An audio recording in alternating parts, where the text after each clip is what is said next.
അമ്മേ നാരായണ, ദേവി നാരായണ, ലക്ഷ്മി നാരായണ, ഭദ്രേ നാരായണ, അമ്മേ ശ്രീ ഭഗവതി, എല്ലാവരെയും കാത്തുരക്ഷിക്കണമേ. പ്രിയപ്പെട്ടവരെ, ഇന്നത്തെ വീഡിയോയിൽ ലക്ഷണശാസ്ത്രത്തിൽ പെടുന്ന, നിമിത്തശാസ്ത്ര വിഭാഗത്തിൽ പെടുന്ന ഒരു കാര്യമാണ് പറഞ്ഞു തരണേ.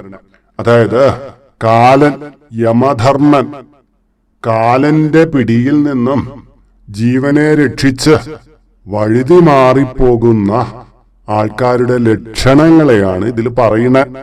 നിങ്ങൾക്ക് ഈ പറയുന്ന 7 ലക്ഷണങ്ങളും ഉണ്ടെങ്കിൽ നിങ്ങൾ ഭാഗ്യം ചെയ്തവരാണ്. കാരണം അപമൃത്യുവായിട്ട് വരുന്ന, ജീവനെ കെടുത്താൻ വരുന്ന വലിയ വലിയ ദോഷങ്ങളിൽ നിന്നെല്ലാം നിങ്ങൾ മാറിപ്പോകും. അത് നിങ്ങളെ ജീവനെ സംരക്ഷിക്കാൻ വേണ്ടിയിട്ട് നിങ്ങളുടെ കാവൽ ദേവതയായിട്ട് ഭഗവാൻ കൂടെ ഉണ്ടാകും എന്നൊക്കെയാണ് ഈ ലക്ഷണങ്ങൾ കാണിക്കണം. എന്നാൽ ഞാൻ ഈ പറയുന്ന 7 ലക്ഷണങ്ങളില് ഒന്നും നിങ്ങൾക്കില്ല എങ്കിൽ നിങ്ങൾ വളരെ സൂക്ഷിക്കണം. അപകടകരമായിട്ടുള്ള ചില അവസ്ഥകള് നിങ്ങൾക്ക് വന്നു കൂടും. അത് അധികം വൈകാതെ തന്നെ ആ പ്രശ്നങ്ങൾ വന്നു ചേരാനും സാധ്യതയുണ്ട്. ഇത് കേട്ടിട്ട് പേടിക്കൊന്നും വേണ്ട കേട്ടോ. ഈ വീഡിയോ നിങ്ങൾ കാണണത് പോലും ഒരു നിമിത്തമായിട്ട് അങ്ങോട്ട് കരുതുക. കാരണം ഇതിൽ പറയണ 7 കാര്യങ്ങളുണ്ടല്ലോ, ആ 7 കാര്യങ്ങൾ നിങ്ങൾക്ക് അനുസരിക്കാൻ പറ്റിയില്ലെങ്കിൽ പോലും ഇതിലൊരു 5 കാര്യങ്ങൾ നിങ്ങൾ അനുവർത്തിച്ചാൽ അഥവാ ചെയ്തു കഴിഞ്ഞാൽ അപമൃത്യുവായിട്ട് വരുന്ന, അതായത് നമുക്ക് ജീവൻ നഷ്ടപ്പെടുന്ന ഒരു കാലയളവുണ്ടാവും, എല്ലാവർക്കും ഉണ്ടാവും. പക്ഷേ നമുക്ക് അല്ലാതെ തന്നെ ചിലപ്പോ ജീവിത നഷ്ടം വരുത്തുന്ന ചില പ്രയാസങ്ങൾ, ചില അവസ്ഥകളും ഉണ്ടായി വരാറുണ്ട്. അവിടെയെല്ലാം നമ്മെ കൈതാങ്ങി രക്ഷിക്കുന്നത് നമ്മുടെ ഈശ്വര വിശ്വാസവും നമ്മുടെ ഭാഗ്യവും ചൈതന്യവും എല്ലാമാണ്. അപ്പൊ ഈശ്വര വിശ്വാസം നന്നായിട്ട് മുറുകെ പിടിച്ചു പോയാൽ തന്നെ വലിയ ആപത്സന്ധികളിൽ നിന്ന് നമുക്ക് രക്ഷപ്പെട്ടു വരാൻ പറ്റും. അപ്പൊ ഇന്നത്തെ വീഡിയോ ഓരോരുത്തർക്കും വളരെ വിലപ്പെട്ട ഒന്നായിരിക്കും. പകുതി വഴിയിൽ കേട്ട് കളയരുത്. ജീവിതത്തില് വലിയ വഴികാട്ടിയാകാൻ പോകുന്ന ഒന്നാണിത്, സംശയമൊന്നും വേണ്ട. ആദ്യത്തെ കാര്യം പറയാം. നമുക്ക് ജീവിതത്തിൽ ഒരു പ്രശ്നം വരുമ്പോ, അല്ലെങ്കിൽ ഒരു പ്രതിസന്ധി വരുമ്പോ മഹാദേവ അല്ലെങ്കിൽ മഹാവിഷ്ണു എന്ന് അറിയാതെ വിളിച്ചു പോവുക. അതായത് നമുക്കൊരു പ്രശ്നം വരും, എന്റെ ഭഗവാനെ, എന്റെ ശിവശങ്കര, എന്റെ മഹാവിഷ്ണു, എന്റെ കൃഷ്ണ എന്നൊക്കെയുള്ള വിളികൾ കേട്ടിട്ടില്ലേ ആൾക്കാർ വിളിക്കണേ? നിങ്ങളില് ചിലരെ അങ്ങനെ വിളിക്കും. അങ്ങനെ വിളിക്കുന്നത് നമ്മുടെ ഈശ്വരാധീനം വർദ്ധിക്കുന്നു. അതായത് കാലന്റെ കയറിൽ നിന്ന് രക്ഷപ്പെടുന്നതിന് തുല്യാണ്. പക്ഷേ നമ്മൾ ചൈതന്യത്തിന് വേണ്ടിയിട്ട് എന്റെ അമ്മേ, മഹാമായേ, ലക്ഷ്മി എന്നൊക്കെ വിളിക്കാറുണ്ട്. നമ്മുടെ നാവിൻ തുമ്പിൽ അങ്ങനെയും വരാറുണ്ട്. അത് ഗുണകരം തന്നെയാണ്. ഈശ്വര ചൈതന്യം വർദ്ധിച്ചു വരുന്നത് അതുമൂലം ഉണ്ടായി വരികയും ചെയ്യും, ഗുണകരം തന്നെയാണ്. പക്ഷേ നമ്മൾ വിളിക്കുമ്പോൾ മഹാദേവന്നോ ശിവനെന്നോ അല്ലെങ്കിൽ ശിവന്റെ നാമങ്ങൾ ഏതെങ്കിലും അതാണ്, അല്ലെങ്കിൽ വിഷ്ണു കൃഷ്ണ നാമങ്ങൾ ഏതെങ്കിലും ഒക്കെ ആണെങ്കിൽ അതിപുണ്യാണ് എന്നാ പറയുന്നത്. രണ്ടാമത്തത്, ദൈവത്തെ കളിയാക്കാത്തവർ, ദൈവത്തെ മുൻനിർത്തി തമാശ പറയാത്തവർ എന്നൊക്കെയാണ്. ചിലർക്ക് ദൈവം എന്നതൊരു കളിവട്ടാണ്. ചുമ്മാ ദൈവത്തെ ഇങ്ങനെ തമാശിച്ച് വളരെ വാല്യൂ കുറച്ച് സംസാരിക്കുന്ന രീതിയുണ്ട്. മറ്റൊരു മതസ്ഥൻ വന്നിരിക്കുമ്പോ അവന്റെ ദൈവവും നമ്മുടെ ദൈവവും ഒന്നാണെന്ന്, ഏകമാണെന്ന് കാണിക്കാൻ വേണ്ടിയിട്ട് ചിലപ്പോ അവൻ പറയുന്ന ആശയങ്ങളെ അതെ അതെ എന്ന് മൂളി കേട്ട് കൊടുക്കും. അങ്ങനെയൊന്നും ആവശ്യമില്ല. വിശ്വാസങ്ങൾ അവന്റെ മതത്തിലെ വിശ്വാസം അവനിരിക്കട്ടെ, നമ്മുടെ മതത്തിലെ വിശ്വാസത്തെ നമ്മെ ഇരിക്കട്ടെ. അല്ല, മതേതരത്വം സ്ഥാപിക്കാൻ വേണ്ടിയിട്ട് ദൈവനിന്ദ പറയരുത്, തമാശ പറയരുത്, ആചാരങ്ങളിൽ വെള്ളം ചേർക്കരുത്. ഓരോരുത്തരുടെയും വിശ്വാസം അവിശ്വാസത്തിന്റെ ബലത്തിൽ തന്നെ നിൽക്കട്ടെ. ഏത് മതസ്ഥരായാലും പക്ഷെ നമ്മുടെ ദൈവത്തെ, നമ്മൾ വിശ്വസിക്കുന്ന ഒന്നിനെ പിടിച്ച് തമാശയ്ക്കോ കളി പറഞ്ഞ് ഇകഴ്ത്താനോ ശ്രമിക്കരുത്. അത് ഈശ്വരാധീനം കുറയ്ക്കും, അത് നമുക്ക് കാലപാശത്തിന് ഇടയാക്കും എന്നാണ് പറയുന്നത്.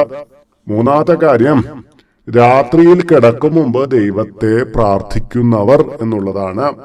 അതായത് രാത്രി കിടക്കാൻ നേരത്ത് ഇവരറിയാതെ ദൈവത്തെ പ്രാർത്ഥിക്കും. അവരുടെ ശീലത്തിലുള്ളതായിരിക്കാം.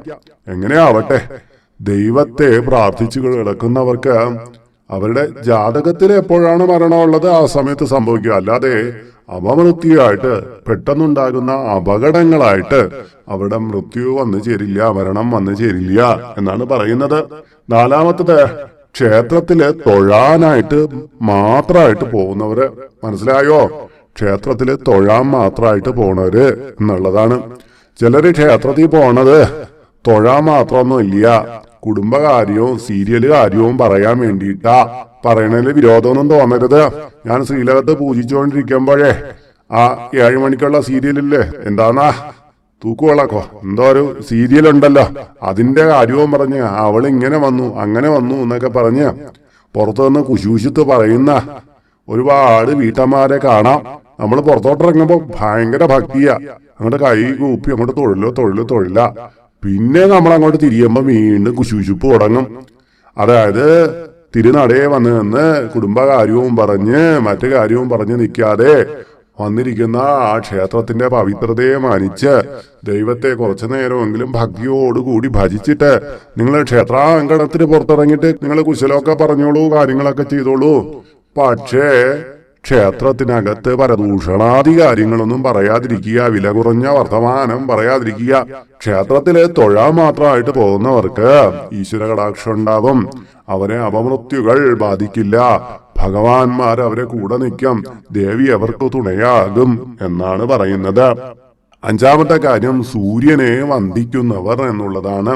അതെ, സൂര്യനെ വന്ദിക്കുക എന്ന് പറഞ്ഞാൽ ഈ പ്രപഞ്ച ശക്തിയെ ആദരിക്കുക എന്നുള്ളതാണ്. സൂര്യനെ രാവിലെ സമയത്ത് വന്ദിച്ച് പ്രാർത്ഥിക്കുന്നവർക്കെല്ലാം ആയുർദൈർഘ്യം ഉണ്ടാകും എന്ന് കേട്ടിട്ടില്ലേ? ആയുർവേദത്തിലും എല്ലാം തന്നെ സൂര്യന് വളരെ പ്രാധാന്യമാണ് കൊടുത്തിരിക്കണേ. അപ്പൊ സൂര്യനെ നിത്യേന വന്ദിക്കുന്നവർക്ക് ആപത്ഘട്ടങ്ങളെല്ലാം ഒഴിഞ്ഞു പോകും. അവർക്ക് അപമൃത്യുവായിട്ട് വരുന്ന, അതായത് പെടുമരണമായിട്ട് വരുന്ന കാര്യങ്ങളൊക്കെ അവരിൽ നിന്ന് മാറിക്കിട്ടും എന്നാ പറയുന്നത്. ആറാമത്തത്, ശിവന് കടം വരുത്താത്തവർ എന്നുള്ളതാണ്. അതായത് ശിവകടം എന്ന് പറയുന്നത് വളരെ വലിയ കടമാണ്. ചിലര് ക്ഷേത്രത്തിലൊക്കെ ഇന്നത് കൊടുക്കുക അത് കൊടുക്കുക എന്ന് പറഞ്ഞ് വലിയ നേർച്ചകളൊക്കെ പറയും. എന്നിട്ട് ആ വഴിക്ക് തിരിയേ ഇല്ല.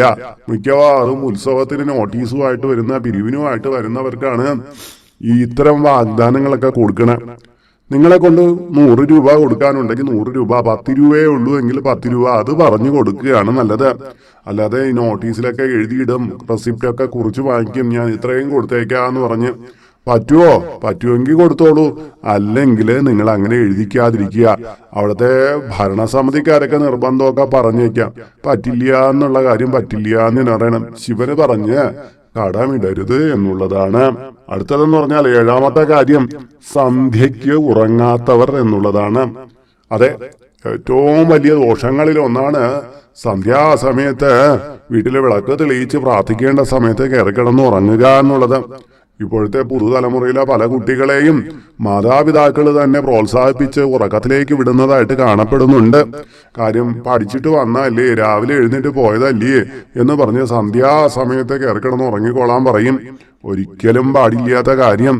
സന്ധ്യാസമയം ഐശ്വര്യലക്ഷ്മിയുടെ സാന്നിധ്യമുള്ള സമയമാണ്. ഈ സമയത്ത് ഉറങ്ങരുത്. ഉറങ്ങിക്കഴിയുന്നിടത്ത് മൂശേട്ട വന്നുകൂടും. മൂശേട്ട കൂടുതലായിട്ട് നിന്ന് കഴിയുമ്പോൾ അവിടെ അപകടകരമായിട്ടുള്ള അവസ്ഥകൾ വന്നുകൂടും. അതുകൊണ്ട് തന്നെ ഒരിക്കലും ചെയ്യാൻ പാടില്ലാത്ത കാര്യമാണ്. അപ്പോ എന്റെ പ്രിയപ്പെട്ടവരെ, ഈ പറഞ്ഞ എല്ലാ കാര്യങ്ങളും എല്ലാവർക്കും ഉണ്ടാവണമെന്നൊന്നുമില്ല. ചിലപ്പോ ഇതിൽ 1-2 കാര്യങ്ങളൊക്കെ നിങ്ങൾക്ക് ഉണ്ടായിരിക്കും, ബാക്കിയുള്ളവ ഉണ്ടാവില്ല. കുറഞ്ഞ പക്ഷം ഇതിലൊരു 3 കാര്യങ്ങളെങ്കിലും നിങ്ങൾ ഇപ്പോഴും ചെയ്തു പോരുന്നെങ്കിൽ നിങ്ങൾ പേടിക്കണ്ട. വലിയ വലിയ ആപത്തുകളിൽ നിന്ന് ഭഗവാൻ നിങ്ങളെ രക്ഷിക്കും. ഇനിയും നിങ്ങൾക്ക് കൂടുതലായിട്ട് ഇതിൽ പറഞ്ഞ കാര്യങ്ങൾ ചെയ്യാൻ പറ്റുമെങ്കിൽ നിങ്ങളുടെ ഈശ്വരീയ കടാക്ഷം വർദ്ധിച്ചു കൊണ്ടിരിക്കും. ഇനിയിപ്പോ ഇത് പറഞ്ഞു കേട്ട് കഴിഞ്ഞപ്പോ ഇതിലൊന്നും ഞാൻ ചെയ്യണില്ലല്ലോ, അയ്യോ എനിക്ക് ആപത്ത് വന്നു കൂടുമോ എന്ന് പേടിക്കേണ്ട ആവശ്യമൊന്നുമില്ല. ഇനി മുന്നിലോട്ടുള്ള സമയത്ത് ഈ പറഞ്ഞ കാര്യത്തിൽ നിങ്ങളെ കൊണ്ട് ചെയ്യാൻ കഴിയണെല്ലാം ചെയ്തു തുടങ്ങിക്കോളും. നിങ്ങളെ തേടി വരുന്ന ആപത്തുകളെല്ലാം അതുമൂലം തട്ടിമാറിപ്പോവും. എന്നാൽ മനുഷ്യനൊരു ജന്മത്തിലൊരു അവസാനമുണ്ട്, ഒരു ഒടുക്കമുണ്ട്. അത് എപ്പോഴായാലും അത് കടന്നു വരും. പക്ഷെ നമ്മൾ പ്രതീക്ഷിക്കാത്ത സമയത്ത് അപമൃത്യായിട്ട് വരാനുള്ള കാര്യങ്ങളെല്ലാം മാറിക്കിട്ടും എന്നുള്ളതാണ് ഇവിടെ പറഞ്ഞത്. അപ്പോ എന്റെ പ്രിയപ്പെട്ട പ്രേക്ഷകരെ, നിങ്ങൾക്ക് ഇന്ന് വളരെ നല്ലൊരു അറിവാണ് ഞാൻ തന്നത്. ഇത് നിങ്ങൾക്ക് പ്രയോജനമാകുമെന്ന് ഞാൻ കരുതുന്നു. നിങ്ങളുടെ വേണ്ടപ്പെട്ടവർക്ക് കൂടി ഈ വീഡിയോ ഒന്ന് ഷെയർ ചെയ്താൽ അവരുടെ ജീവിതവും കൂടി മെച്ചപ്പെടും. പിന്നെ ഇതൊരു പുതിയ ചാനലാണ്. ഇത് ലൈക്ക് ചെയ്യാനും ഷെയർ ചെയ്യാനും ഹൈപ്പ് ചെയ്യാനും സബ്സ്ക്രൈബ് ചെയ്യാനൊന്നും മറന്നു പോകരുത്. ഇതിനെ പ്രോത്സാഹിപ്പിക്കാൻ നിങ്ങൾ വിട്ടുപോകരുത്. അപ്പോ മറ്റൊരു വീഡിയോയില് നല്ലൊരു അറിവായിട്ട് വീണ്ടും കാണാം. അമ്മേ നാരായണ, ദേവി നാരായണ, ലക്ഷ്മി നാരായണ, എല്ലാ ഭക്തജനങ്ങളെയും കാത്തുരക്ഷിക്കണമേ. മഹാദേവി ശംഭോ മഹാദേവ. ഓം മഹാവിഷ്ണവേ നമഃ.